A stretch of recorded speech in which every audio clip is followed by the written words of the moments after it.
Assalamualaikum warahmatullahi wabarakatuh. Bersama saya Umi Kalsum. Kali ini kita akan membahas mengapa tubuh kita bisa merasakan perubahan suhu yang terjadi di lingkungan sekitar kita. Tubuh kita bisa merasakan perubahan suhu dapat dibahas secara terpadu, dilihat berdasarkan kompetensi dasar biologi, kompetensi dasar kimia, dan kompetensi dasar fisika. Kompetensi dasar biologi diaplikasikan dalam konsep indera peraba. Kompetensi dasar kimia diaplikasikan dalam konsep zat pengisi termometer. Sedangkan kompetensi dasar fisika diaplikasikan dalam konsep suhu, kalor, dan perpindahan kalor. Nah, yang pertama yang akan kita bahas yaitu sistem indera. Tubuh manusia mempunyai 5 macam indera, yaitu indera penglihat, pendengar, peraba, pembau, dan pengecap. Masing-masing organ indera dikhususkan untuk mendeteksi adanya rangsangan tertentu. Indera peraba pada tubuh manusia adalah kulit. Adapun fungsi dari kulit yang pertama yaitu untuk melindungi tubuh. Nah, bisa dibayangkan jika tubuh kita tidak memiliki kulit. Kedua, kulit sebagai indera peraba. Dan ketiga, sebagai alat pembuangan, yaitu saat kita berkeringat. 4. Sebagai mengatur suhu. Indera peraba yakni kulit juga akan menjaga supaya suhu tubuh tidak terpengaruh dengan suhu di sekitarnya.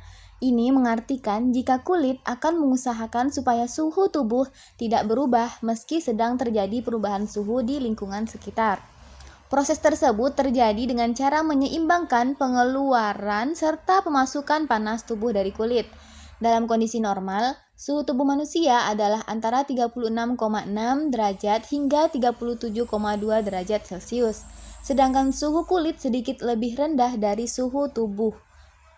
Yang kelima yaitu untuk tempat menyimpan lemak. Dan yang keenam, tempat membuat vitamin D. Selanjutnya kita akan membahas suhu. Suhu menunjukkan derajat panas benda. Semakin tinggi suhu suatu benda, semakin panas benda tersebut. Secara mikroskopis, suhu menunjukkan energi yang dimiliki oleh suatu benda. Setiap atom dalam suatu benda masing-masing bergerak, baik itu dalam bentuk perpindahan maupun gerakan di tempat getaran. Makin tingginya energi atom-atom penyusun benda, makin tinggi suhu benda tersebut. Indera peraba memang dapat merasakan tingkat panas benda. Akan tetapi, indera peraba bukan pengukur tingkat panas yang andal. Benda yang tingkat panasnya sama dirasakan berbeda oleh tangan kanan dan kirimu. Jadi, suhu benda yang diukur dengan indera peraba menghasilkan ukuran suhu kualitatif yang tidak dapat dipakai sebagai acuan. Suhu merupakan kuantitas fisika yang menunjukkan derajat panas suatu benda atau suatu lingkungan. Termometer. Termometer adalah alat yang digunakan untuk mengukur suhu ataupun perubahan suhu. Istilah termometer berasal dari bahasa Latin termo yang berarti panas dan meter yang berarti untuk mengukur. Suhu diukur secara kuantitatif dengan alat ukur suhu yang disebut termometer. Zat cair sebagai bahan pengisi termometer ada 2 macam, yaitu air raksa dan alkohol.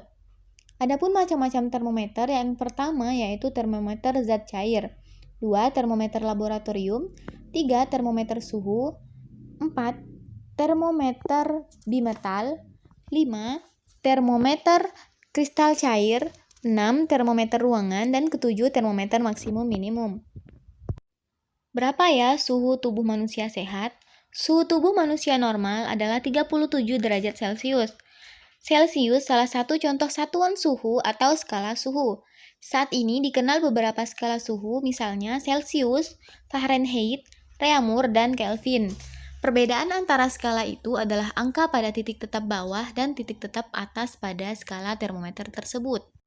Nah, kalor. Apa itu kalor? Benda memiliki tingkat panas tertentu karena di dalam benda terkandung energi panas. Segelas air dan seember air yang bersuhu sama memiliki energi panas yang berbeda. Kalor adalah suatu bentuk energi yang secara alamiah dapat berpindah dari benda yang suhunya tinggi menuju suhu yang lebih rendah saat bersinggungan. Kalor adalah suatu bentuk energi yang diterima oleh suatu benda yang menyebabkan benda tersebut berubah suhu atau wujud bentuknya. Kalor berbeda dengan suhu, karena suhu adalah ukuran dalam satuan derajat panas. Kalor merupakan suatu kuantitas atau jumlah panas baik yang diserap maupun dilepaskan oleh suatu benda. Untuk menaikkan suhu 200 gram air, memerlukan energi panas yang lebih besar daripada 100 gram air.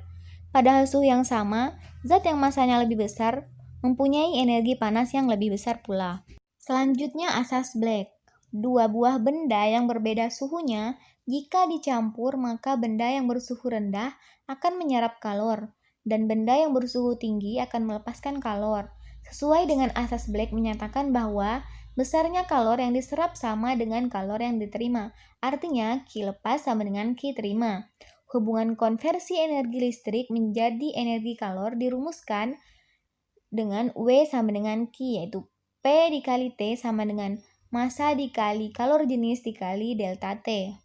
Perpindahan kalor. Apabila ditinjau dari cara perpindahannya, ada 3 cara perambatan energi dalam perpindahan kalor, yaitu konduksi, hantaran, konveksi, aliran, dan radiasi pancaran. Konduksi digunakan untuk perpindahan kalor dari suatu tempat ke tempat lain dalam suatu benda atau daerah atau suatu sistem tanpa disertai dengan perpindahan unsur-unsur materi pada benda tersebut. Sedangkan konveksi digunakan untuk perpindahan kalor dari suatu tempat ke tempat lain dalam suatu benda, daerah, atau suatu sistem dengan disertai perpindahan unsur-unsur materi pada benda tersebut. Air merupakan konduktor yang buruk, namun ketika air bagian bawah dipanaskan, ternyata air bagian atas juga ikut panas. Berarti ada cara perpindahan panas yang lain pada air tersebut, yaitu konveksi. Saat air bagian bawah mendapatkan kalor dari pemanas, air memuai sehingga menjadi lebih ringan dan bergerak naik dan digantikan dengan air dingin dari bagian atas. Dengan cara ini, panas dari air bagian bawah berpindah bersama aliran air menuju bagian atas. Proses ini disebut konveksi. Sedangkan radiasi digunakan untuk perpindahan kalor dari suatu tempat ke tempat lain dalam suatu daerah melalui proses pancaran, di mana dalam prosesnya tidak memerlukan media, penghantar, atau pembawa. Radiasi tidak memerlukan zat antara yang mengontakkan benda daerah yang suhunya tinggi dengan benda daerah yang suhunya rendah. Panas dipancarkan dalam bentuk gelombang elektromagnetik yang dapat merambat di ruang hampa dengan kecepatan yang sangat tinggi. Baiklah, sekian pembahasan kita kali ini. Semoga bermanfaat. Terima kasih sudah menonton video ini. Wassalamualaikum warahmatullahi wabarakatuh.